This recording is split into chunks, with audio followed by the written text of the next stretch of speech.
All right. Good afternoon, all. This is webinar June 18th, 2014.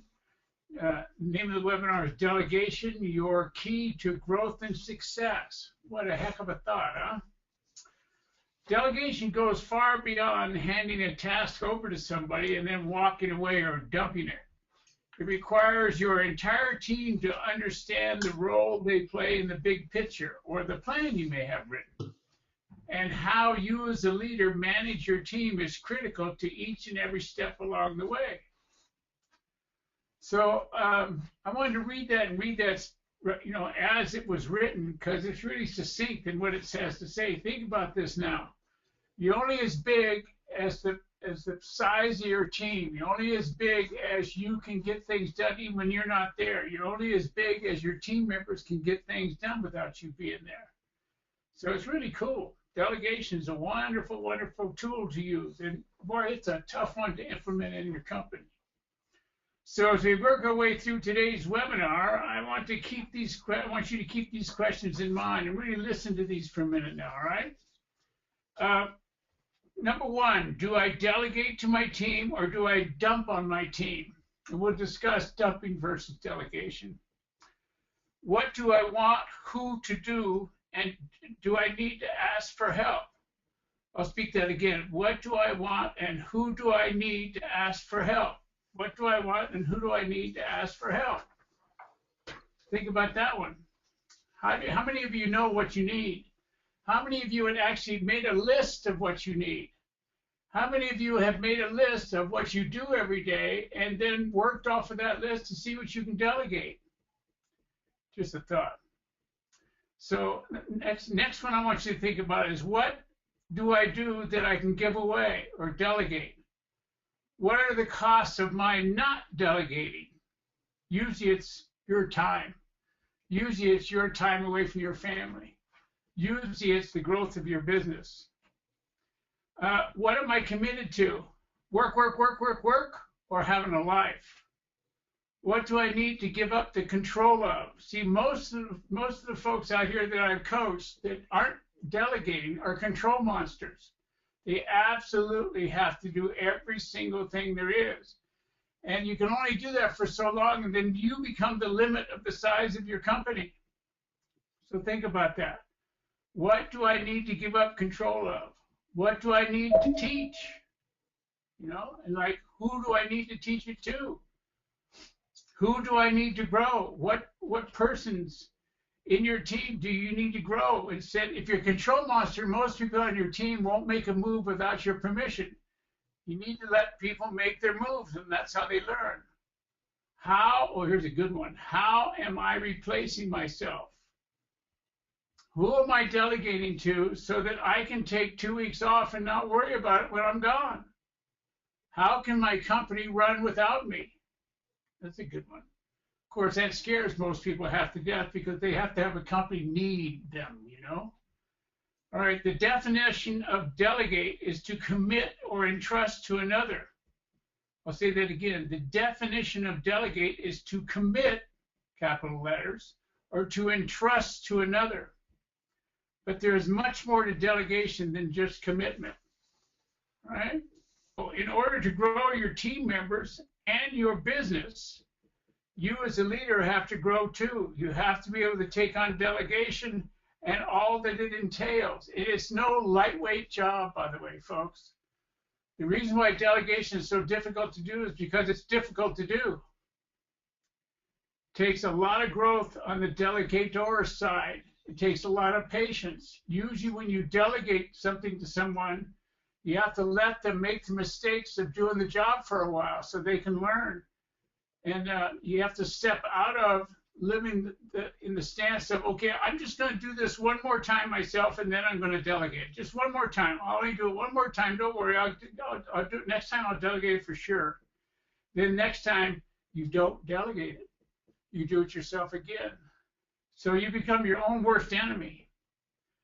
All right, the key delegation tools are as follows. Being committed. You've got to, no kidding, be committed to get what you want no matter what circumstances surround you and what the market is doing. You've got to really, really, really want what you want and be unstoppable in getting it. You absolutely have to, right? You must really, really, really want what you want. And that's no kidding. That's the way it's got to work. Okay? You have to be clear about what you do and don't want. You absolutely have to be clear about what you do and don't want. We'll talk about how to get clear. Think about it. If you don't know what you want, how can you possibly be clear in asking for help or delegating any tasks or responsibilities? You have to have a place to go with the freedom. I'll say that again. You have to have the place to go with the freedom that delegation provides for you. 3, you have to have a written plan. I mean, I've said this a million times in all my webinars and all my teaching is you have to have a written plan. You have to write down what you want, how you're going to get there, and who's going to help you. Without that, what do you got? You just got an idea in your head, and it gets absolutely beat up and cut up and worked over by everything that comes your way. So you never really get it done because you don't have it on paper. Plus, if you don't write it down, who's going to help you? How are you going to get out of the world if you don't write it down? How are you going to teach? You're just going to teach from your memory each time? Wrong. So having a written plan, it says how do you and what should be delegated if you don't have a plan. So how do you know what should be delegated if you don't have a plan? So you can really tell what you want, how you're going to get there, and by when, or actually who you're going to get there with and by when. Okay. Also, involve your team in creating the plan. Create some energy. Can create some synergism in coming together as a group of people all headed in the same direction with agreement.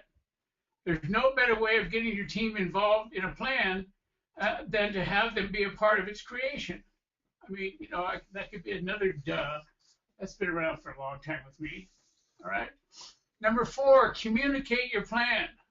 As a leader, it is your job to effectively communicate to your team what needs to be done, what specific measurable results are expected. SMRs, remember that? SMRs, specific measurable results. And by when. By when is the key, the date. By when you're going to have it done. When you do so, your written plan is a very powerful tool for communicating with your team the role they are playing in achieving it.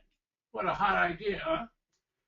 All right, now, your written plan will communicate to your team what your expectations of them are in terms of what they are to do and the results they're expected to attain. All right? SMR, specific measurable results, and by when. It communicates where you're going and by when you are committed to being there. SMR, specific measurable results by when. Putting your commitment into writing and actually showing it to others is a very powerful motivator and tool for managing the results your team produces. Specific, measurable results by when. And then we get into the word accountability, but we'll talk about that in a little while. Assumptions can really get in the way, so you want to be very specific, very measurable SMRs, and you want to know in writing what the results are to be and by when. That's called a plan. So written plans leave no room for assumptions or for people to make up what they think you want them to do. Of course, I've never done that, but I've heard about it, so I thought I'd put it in this lecture. All right? So written plans leave no room for assumptions or for people to make up what they think you want them to do, making it an outrageous tool to delegate for delegation and accountability.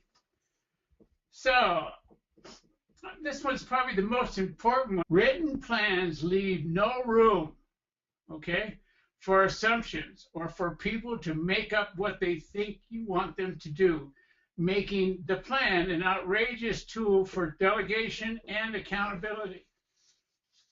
All right, next, number 5 is teach what you know everywhere and all the time. You want to give away what's between your ears. Now, think about management of your team and delegation this way.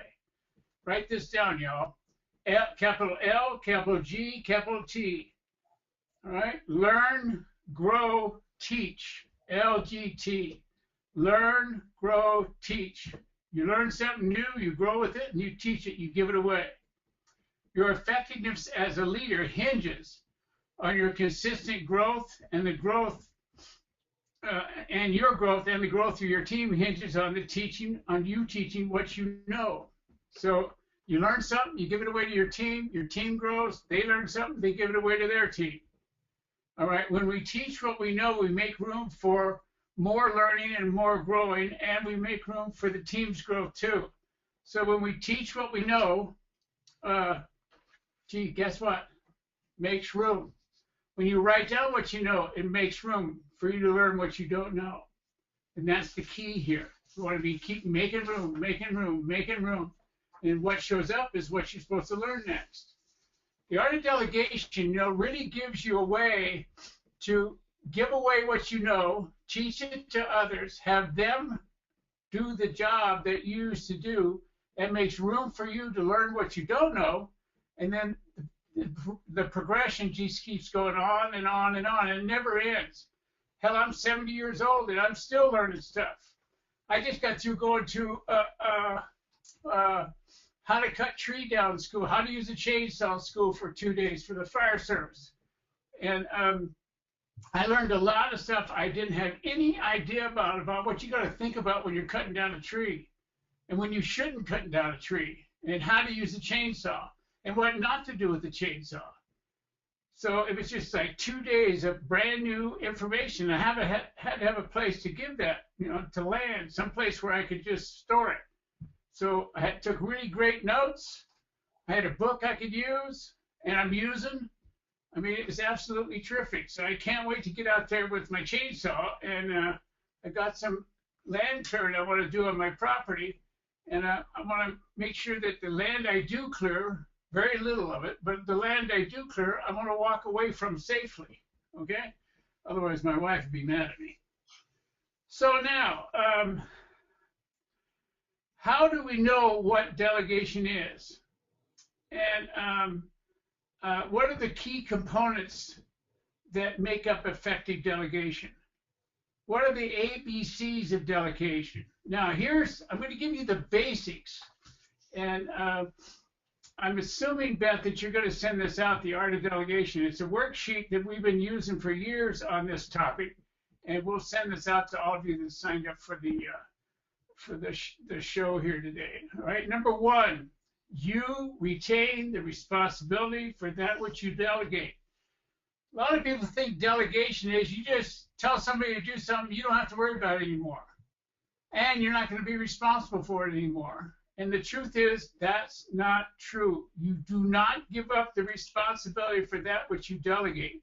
So therefore, you want to teach it well, you want to hold people accountable for what it says, and the by-wins have to be met. Because really, it's still your responsibility. You retain the responsibility for that which you delegate. Only delegate to those who are qualified, and provide them with the necessary tools. Now, what happens if you don't have anybody qualified? Well, that tells you exactly where and who you need to start teaching. And that'll stop most people, because it's easier to do it yourself than it is to teach it, and you got to get over that. If you don't start teaching soon, then your business is going to be climbing on your chest, and your wife's going to be or husband's going to be very upset with you, because all you do is work. And really not because you're a control monster, because you don't have somebody to take over the work. You don't have somebody to share the responsibility with, and you have to. I mean, if you think for everybody all the time, you're going to have a bunch of brain-dead, androidal people walking around on your job site. They're just doing what they learned, and they don't learn anymore. And you can't figure out why you have to tell the same people the same things over and over again. It's because you haven't taught them how to think. 3, make sure you have an agreement from the person you delegated to by having them repeat your request to you. Remember to give them permission to say no. Like, what happens if you wanted to delegate to somebody? somebody that works for you, something that you wanted to give away, and they actually say, no, I don't have time. Well, what you do then is you get their list of things that they have to do and help them slide in what you need them to do into the list and lower the priorities of some things on that list with them. It's called teamwork, okay? 4, halfway between the time you delegate a responsibility and the completion date, check on the progress. In other words, if you delegate something to somebody, you want to write on your calendar halfway between the time you delegate it and the completion date to check on them to see how they're doing. You know, a lot of times people will accept a delegation, will accept work to be done outside their normal workspace, and they don't do anything about it until the day before it's due. And in no way it can be done by then. So you have to help people not set themselves up to look bad or to get, you know, in some sort of trouble with whoever the person was that delegated. All right? If a request or a project is lost long term, in other words, check in at least once a month. And I put that one in there because I work for highway companies, and sometimes they have contracts that are 2 and 3 years long. So we check in on promises or delegations or whatever once a month, okay? Now here's the number one most important thing about the art of delegation. Number 6, at the completion of the project, acknowledge and express your appreciation to the person for a job well done. Now number 6 is worth more than a pay raise. A pay raise, you know, they get a pay raise that's in their check one time, they forget about it. You acknowledge somebody in the middle of a, you know, a staff meeting or with their coworkers or whatever, and they will remember that acknowledgement forever. The ability to delegate is an art. I'll say that again. The ability to delegate is an art, and it takes practice. If it isn't done correctly, delegation easily becomes dumping, unloading, and no one responds well to being dumped on. In other words, if you just walk up to somebody and say, hey, I want you to do A, B, C, D, do it from now on, okay? Call me if you got a problem. See you later. Click buttons. That doesn't work. Doesn't work. You have to go through those 6 steps.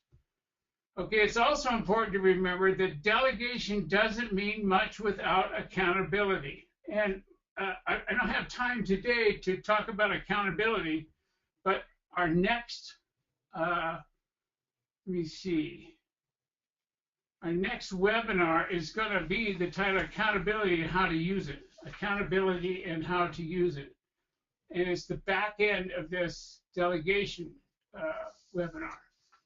So it's all about holding people accountable without beating them up, okay? It's very important to remember that delegation doesn't mean much without accountability to back it up. If there is no accountability amongst those on your team regarding what they are committed to, nothing will get done, okay? Now you got to remember this too, is if you're running a business, you're also running a group of people in a singular direction that they all agree to. For the most part, that's really the way it works. But most of your staff, they're not there for the business, they're there for the paycheck. And there's nothing wrong with having staff that is there for the paycheck. Just means that they have other things that they want to do, other things they're called to do, other things that, you know, that they have to do outside of the work they do. The work is just there, so they get paid to pay their rent and take care of the kids and put shoes on people and, you know, buy the wax for their bass boat and, you know, do things other than be responsible for running a business. So they're called employees. And they're wonderful, wonderful people that you have to have, or as a leader, you're not going anywhere. All right, so it's all about teaching them, you know, your staff how to grow. And if you'll take the time, they will want to participate, okay? So what do you do when a team member doesn't want to live up to the commitment they made? You have to hold them accountable for doing what they said they were going to do when they said they were going to do it. All right? So that's just a start of what next month's webinar is going to be about. Effective delegation isn't a single thing you do. All right? Effective delegation requires multiple steps. effective delegation isn't a single thing you do. In other words, it's not done and that's all you do. Effective delegation requires multiple steps, more than one step. Number one, commitment. You've got to really, really want what you want and be unstoppable in getting it. You can't let the world or your brain, which we'll talk about, you can't let the world or your brain tell you can't have it. Two, you have to be clear about what you do and don't want. As a leader, you have to be clear about what you do and don't want, and that's the first thing you have to teach somebody when you delegate to them. You have to have a written plan, which we've discussed. You have to be able to communicate the plan fully and completely, and you have to be able to teach what you know. Now, if I were to ask somebody that's on the call today, why do you want to teach what you know? And hopefully the answer would be so I can make space in my own head for what I don't know, so I can learn. It's the only way I can learn what I don't know. I.e., I had to sign up for this course for the last 2 days and have a chainsaw and all the safety equipment and all the stuff. And then I had to be really present in the classroom, taking the notes that were teaching me how to stay safe and alive when I'm cutting down a tree that's 120 feet tall and 3 feet around. All right? Or cutting down snags that are left after a burn has gone through. The snags will kill you as fast as the bigger trees will.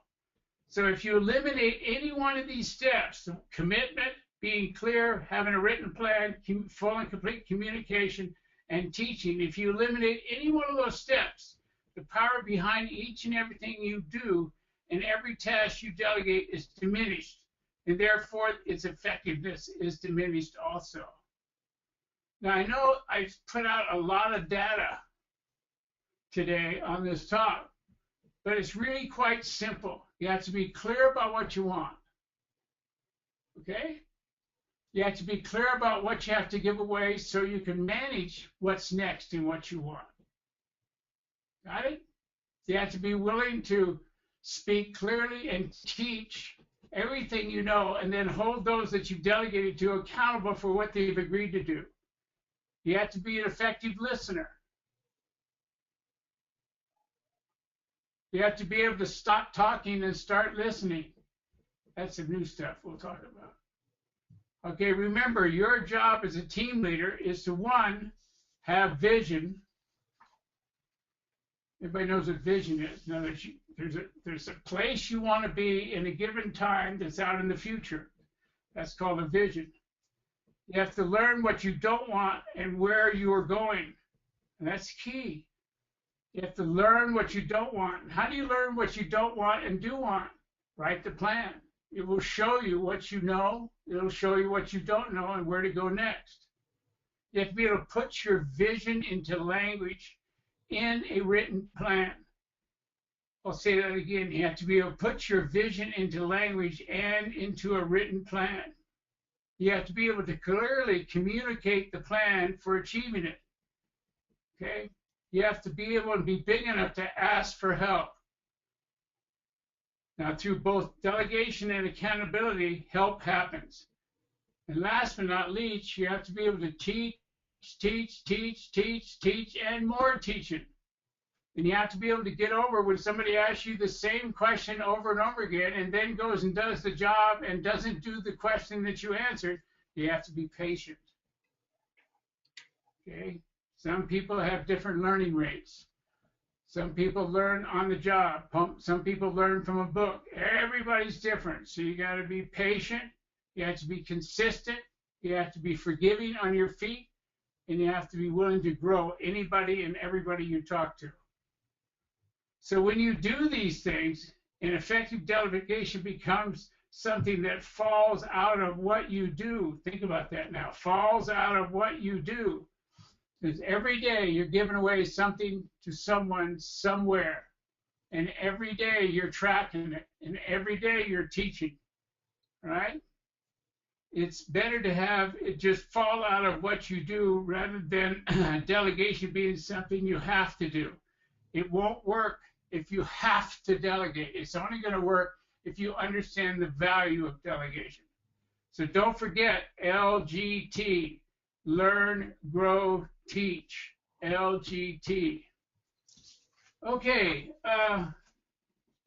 that's the talk for the day. To learn more about, my coaching and all the different stuff we do and all the things we're doing up on the website. We're doing a whole bunch of new stuff, by the way. And I've got a new video out that you go to my website or look at the newsletter that's coming to you. It'll be out next Tuesday.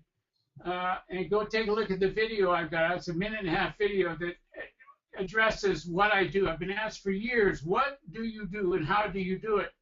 So over the last 6 or 7 months, we've put together this video that answers that question, all right? Okay, Beth, do we have any questions up on the board? Well, I wanted to tell everybody how they can ask questions. For everyone that's logged in via their computer, there should be like a control panel that is showing on your screen, and there is a box, a spot where you can type in questions. So if you have any questions, if you go ahead and type it in there, I will read those off to Clay. The other option is there is a way for you to raise your hand. If you see the little icon that's just a little hand mark, if you press that button and raise your hand, I can unmute your microphone and you could actually ask your questions directly to Clay and speak with him that way. So while we're waiting to see if anybody has any questions, and I encourage everybody to take this opportunity to talk with Clay. Clay, I wanted to ask you, what do you do to teach somebody who already thinks they know? Well, you can always tell somebody that thinks they know everything there is to know about what you're talking about is because they don't listen. All right? So what you do is you explain to them in your past what happened to you when you thought you knew something and you didn't.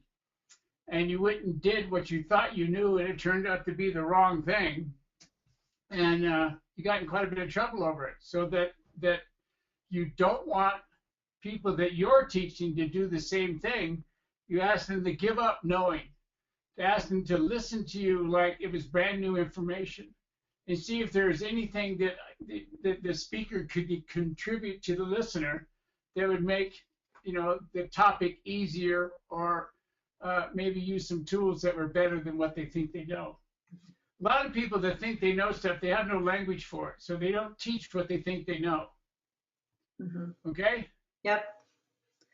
And this is just a funny thing, but it just brought me back to the conversation you and I had today, and you were trying to get me out of who I was being getting ready for vacation.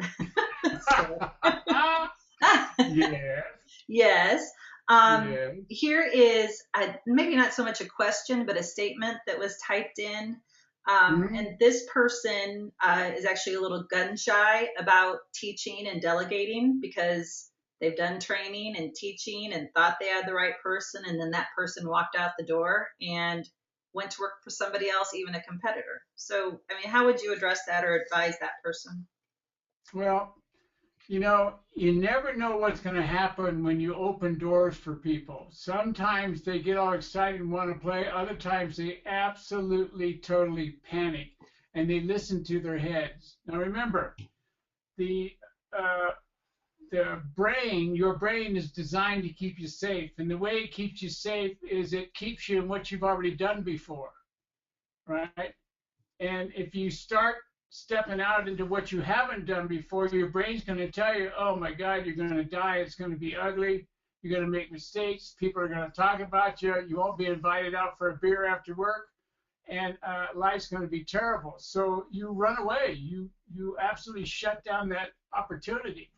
And you change jobs. That's what happens. Mm-hmm. So you never know what somebody's going to do. All you can do is use your best intuition and don't give them the full job right at first. Just give them piecemeals of the new possibility for them and see what they think about it. Take it one step at a time. A lot of times people don't delegate to someone else until their back's pressed so tight against the wall that they end up puking on somebody. And puking is what I mean by they say too much, it sounds too intricate, sounds too difficult, and it's not what the employee signed up for. Mm-hmm. So you have to be careful how it's presented and how you teach it. You know, it's like college. College is a system of you take one course that leads to another course that leads to another course. So you can get the groundwork before you find out what the whole job is. So you have to get people the groundwork before you tell them what the job is or what the possible responsibility is. Okay. Okay. All right. Another question that we have here in the question type box, I think everybody's being a little shy about actually speaking, is what do you do with an employee that claims they are always too busy to have projects delegated to them? Well, you get them to write down what they do every day for a week in half-hour segments. And then you have them bring those notes to you, and you sit down and you start going through them, and you find out what's really true and what isn't true. And you find out whether they're a control monster at their own level. A lot of control monsters are empire builders, and they want to have control of different communications or different parts of a business so that everybody has to go through them. And it's more of an ego trip than it is a service of the company. So you have to teach them by showing them how you were doing the same thing. And it doesn't work because all it does is wear them out. Okay? Okay. The next question I have here relates to say that you're an executive assistant, or you are a person who answers to someone above you. Yeah. What do you do when they are constantly getting in your way? In other words, they want to control what it is you're clearly supposed to be doing. Well, that's a good one. Is you sit down with them and you ask permission to shoot straight. And you say, look, I think I could get a lot more done, a lot more smoothly if you would allow me to do this job, that job, and the other job. And I'd like to try that and see what you think. So it's enrolling them into you having it the way you see is best for not only you and them, but anybody else. Okay. Got it? It's all about full and complete communication. Now, the real question is, what happens if they say no? What do you do if after you set up the question or set up the meeting, you ask the question, you say things very astutely, and they say, no, I don't think I want to do that. Think about that now. Now, that's at the time when you have to go back the second time. Sometimes it takes 3 or 4 meetings with the person saying the same thing, and they're going to think you're saying something different for sure because they're not paying attention. So you have to get their attention. Sometimes that takes 2 or 3 meetings. Yeah, so depending on who that person is and who you know them to be, it can be about seed planting. Yeah, right on. Okay. Good. Let's see. Okay, now tell me the truth. Are the folks on the call today, are they using this newfound thing we found? They are using the question box to type things in. I haven't gotten anybody to raise their hand yet, though, and to... Come on, you guys, raise your hand. Talk to me. Who's out there? Pick on, hey Beth, choose one and pick on them. Oh, I don't know if we want to do that. That would be mean. So, and here's just another question. I'm going to give people a few more minutes to put in another question, or Steve, if you want to, follow up with another question to Clay's answer. On another question did just come in. It says, I run a Sonic drive-in and have for 22 years. How do I implement the art of delegation into my restaurant? Well, it doesn't make any difference what kind of business you're in. You have to have, especially in a Sonic restaurant, I would imagine you have managers. And it's been a while since I've been to a Sonic drive-in, but I believe it's car service. Don't they go out and give service to automobiles? Yes, they do. They come into a place, they put the orders in, and then they pick the orders up and go deliver them, right? Yes. But they're not on roller skates, are they? I don't believe so, no. Okay, so you must have managers. Manager for the dishwashing department, manager for food service, manager that manages the delivery people. I mean, there must be people or 1 or 2 people that do all that. So it's not about you teaching everybody on your line. It's about teaching your managers the value of delegation and the value of growing people up underneath you. That's the key. Mm-hmm. And then getting those people also to be part of your plan, whether you want to have better service, less time between order and delivery, all kinds of things I can't come up with right now, but I would if I was writing the plan for this. So call me up. I dare you. Well, one thing that came up to me for me as you were answering that question too, Clay, is that as you delegate items, and this is where your written plan comes in as well, but Yeah. it is very handy to have a list written down, 1, 2, 3, 4, of all the things you've delegated. It's all in Yeah. one spot, who it's been delegated to, and a by when. And Clay and I use a system of that with tasks similar to that, where we put in who needs to do what and the date by when we're going to have it done. And we review those. And I just would encourage everybody to make sure you have everything written down. Yeah, if you think about it, if you don't write down what you delegate, how are you going to hold anybody accountable either for the job getting done or the time it's supposed to be done?